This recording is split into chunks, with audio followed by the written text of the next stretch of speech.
Hello बच्चों, let's see the question. कह रहा है कि according to Bohr atomic theory which of the following relation is are incorrect. तो हमसे पूछा गया इनमें से कौन सा रिलेशन इनकरेक्ट है according to Bohr atomic theory.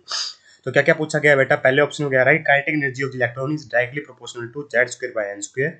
Z यहाँ पे बेटा एटॉमिक नंबर होता है, एन होता है बेटा मेरा ऑर्बिट नंबर, है ना।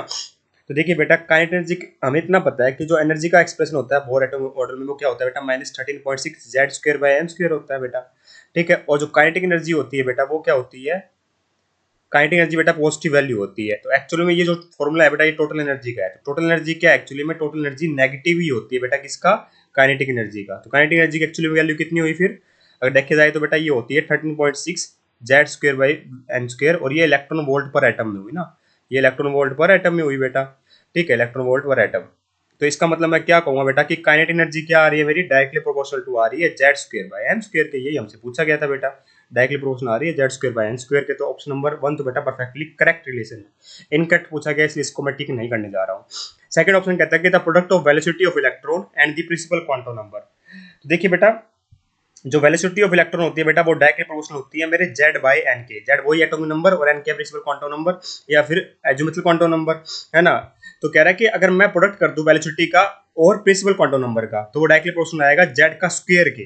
तो प्रिंसिपल क्वांटम नंबर की वैल्यू क्या है बेटा, एन है। ठीक है, एन यहाँ पे बेटा ऑर्बिट नंबर या प्रिंसिपल क्वांटम नंबर दोनों चल सकते हैं। तो वी मल्टीप्लाई करना है बेटा मुझे, वी तो डायरेक्टली प्रोपोर्शनल है बेटा जेड बाई एन के, और इस वी को मैं एन से मल्टीप्लाई कर दूं तो क्या हो जाएगा बेटा मेरा जेड बाई एन इंटू में एन आ जाएगा, तो एन से एन कट जाएगा।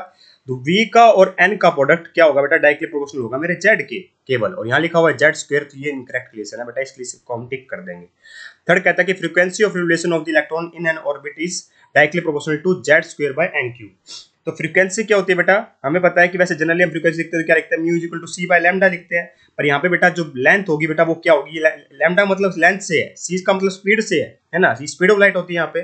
तो मैं क्या देखूंगा बेटा फ्रीक्वेंसी, इस केस में क्या होगा बेटा, जब रिवोल्यूशन ऑफ इलेक्ट्रॉन हो रहा है, रिवोल्यूशन किसका होगा बेटा, एक चक्कर काटेगा जब बेटा, और ये क्या होता है सर्कमफेरेंस, तो इसका कितना होता है बेटा 2 पाई आर होता है इसका डिस्टेंस। तो कितना लिखा जाएगा बेटा मेरा, फ्रीक्वेंसी कितनी लिखी जाएगी, mu is equal to speed v by 2 pi r. ठीक है, और वी क्या होती है बेटा मेरी, डायरेक्टली प्रोपोर्शनल है बेटा, वी हम ये देख चुके हैं जेड बाई एन की। ठीक है, डायरेक्टली प्रोपोर्शनल किसके, जेड बाई एन के। तो वैसे लिख सकता हूँ v is directly proportional to Z by n. ठीक है, 2 पाई तो हटा दो चाहे बेटा, कोई फर्क नहीं पड़ेगा, यहाँ पे जेड बाई एन लिखो। ठीक है, और साथ में क्या 2 पाई आर है ना, और आर की वैल्यू क्या होती है बेटा, आर होता है बेटा मेरा 0.529 n square by Z, n square by Z angstrom. तो मतलब आर क्या है बेटा, डायरेक्टली प्रोपोर्शनल है मेरे एन स्क्वेयर बाई जेड के। ठीक है, तो मैं क्या लिखूंगा ओवरऑल वैल्यू बेटा, मेरी वेलोसिटी किस फ्रीक्वेंसी किसकी डायरेक्टली प्रोपोर्शनल आ जाएगी बेटा, मेरी जो फ्रीक्वेंसी है म्यू वो किसकी डायरेक्टली प्रोपोर्शनल आ रही होगी, ध्यान से देखिए, ये आएगी बेटा मेरी वेलोसिटी के लिए मैं जेड बाई एन लिख रहा हूँ, और 2 पाई लिखने की जरूरत है नहीं बेटा, डायरेक्टली प्रोपोर्शनल बताना है, और आर के लिए एन स्क्वेयर बाई जेड लिख रहा हूँ, r square by n square by Z लिख रहा हूँ, जेड ऊपर आ जाएगा बेटा। तो ये क्या बन जाएगा बेटा, ये बन जाएगा मेरा जेड स्क्वेयर बाई एन का क्यूब, और ये लिखा हुआ बेटा जेड स्क्वेयर बाई एन का क्यूब, मतलब थर्ड ऑप्शन हमारा बिल्कुल करेक्ट लिखा हुआ है, इनकरेक्ट नहीं है, इसलिए इसको हम टिक नहीं करने जा रहे हैं। बात करते हैं बेटा फोर्थ ऑप्शन की। कह रहा है कि कोलम्बिक फोर्स ऑफ अट्रैक्शन बताना है हमें। तो कोलम्बिक फोर्स ऑफ अट्रैक्शन को लिखते कैसे बेटा, हमें ये बताना चाहिए पहले। तो जो कोलम्बिक फोर्स ऑफ अट्रैक्शन है वो कैसे लिखा जाता है, वो लिखा जाता है फोर्स इज इक्वल टू के Q1 Q2 bye are square. ठीक है, के Q1 Q2 bye are square. तो अगर आप देखोगे ध्यान से तो बेटा Q1 क्या होता है यहाँ पे हमारा चार्ज ऑफ इलेक्ट्रॉन मान सकते हो, ठीक, और चार्ज ऑफ प्रोटॉन। ठीक है, तो के था साथ में, के जेड ही होगा बेटा चार्ज ऑफ प्रोटॉन्स, तो और ई हो जाएगा बेटा इलेक्ट्रॉन का चार्ज। ठीक है, आर क्या बेटा रेडियस मेरी, तो आर स्क्वायर हो गया। ठीक है, तो ऊपर क्या आ गया बेटा मेरा force is directly proportional to, ऊपर तो जेड आ रहा है केवल, ई स्क्वायर का हमको मतलब ही नहीं है।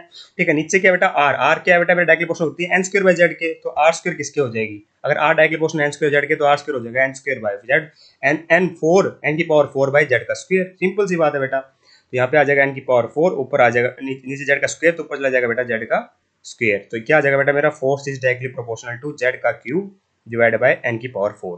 जेड का क्यूब बाय एन की पावर 4 ये लिखा हुआ है बेटा, इसका मतलब ये भी हमारा बिल्कुल करेक्ट लिखा हुआ है, हमसे पूछा गया था इनकरेक्ट, इसलिए इसको भी हम टिक नहीं करने जा रहे हैं। Hence option number 2 is perfectly correct here.